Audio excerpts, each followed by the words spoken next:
these recent movies by Tom Cruise, this one more than anyone, is really him in that process of like reckoning with his limitations, because he's starting to crack a little bit. You can tell. I mean, yes, he's still willing to try to kill himself at every movie he makes now, but you can see like the lines are forming. Like he did that filler thing where he looked like Norm Macdonald, and then he pulled those out, and then like the creases are it's starting to happen. There's one line in this movie. The first line he says to them when he's introducing the mission is, "Time is your biggest adversary." Yes. Right. And then he says it again at the end of the setup. Yeah. He sandwiches it. And then he's looking, and that shot is him looking straight at the camera, filling the screen. And you can see the lines, "Time is your greatest adversary."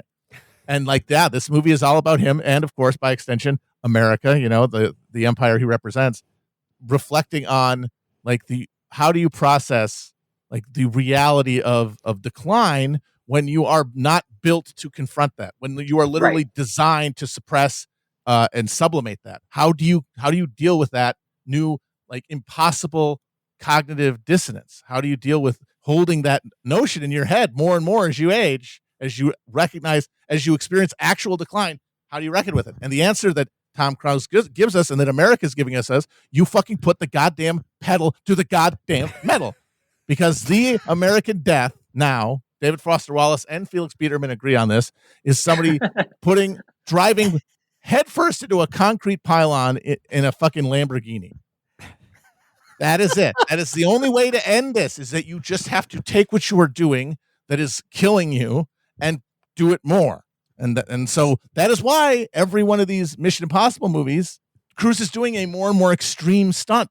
If he dies during one of them, he will have succeeded. Valhalla. Yes, 1,000%. So then why don't they kill him in the movie? I thought that he had to have died. Because he has to really die. What I'm saying is, like, right, okay, he can't die even in the movie.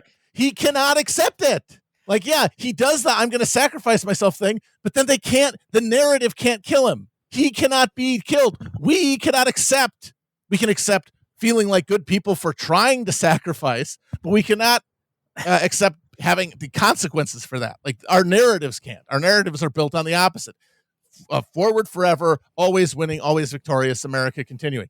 We cannot process it. Tom Cruise can't process it. So when he goes to do the noble sacrifice that should be like him coming to terms with decline. Okay, if I'm going to decline, then let my death mean something. He tries to do it. They won't let him. And you get that great scene where they both survive and they're yelling at each other. Like, how did you? Because it's not supposed to happen. There's only supposed to be one person there. That's supposed to be Miles Teller, but he can't do it, which means that in real life, he is going to have to fall off of like the International Space Station or whatever the fuck is going to kill him in one of these movies. Like Brad Pitt in Solaris. Burn up on re-entry. Yeah. And just like we are going to just collapse into oblivion from within rather than recognize and try to step down from where we are. A system that insists, no, we have to have 6th gen fighters. Well, literally every other element of our social structure is dissolving like like a goddamn it's dissolving like fucking cotton candy in the first row at SeaWorld. even the fifth gen fighters. And we have to have the 5th gen fighters.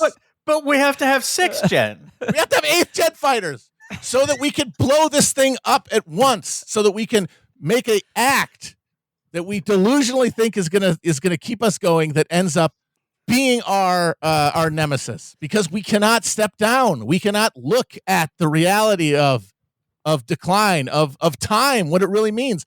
We can't look inward. So we have to just press the accelerator. And that leaves us in a situation where this movie is supposed to end with the Miles Teller getting in the F-814 and flying home, and instead you got this old motherfucker hanging around. It's kind of like when he wouldn't let Jeremy Renner replace him in Mission Impossible. It's the same thing. It's like he can't step down. He has to go into the wall. Exactly. Cavill, they set up Cavill in that. I don't think, is it the most recent? The one. Yeah, it's the most recent one. It's the most recent one. Oh, Cavill, not Renner. Sorry. They set him up like the same way they brought in Shia LaBeouf for Harrison Ford, but then halfway through the movie, actually he's evil. Actually, he has to be destroyed. And then, by the way, they're doing another Indiana Jones. Guess what? No Shia LaBeouf. 85,000-year-old Harrison Ford.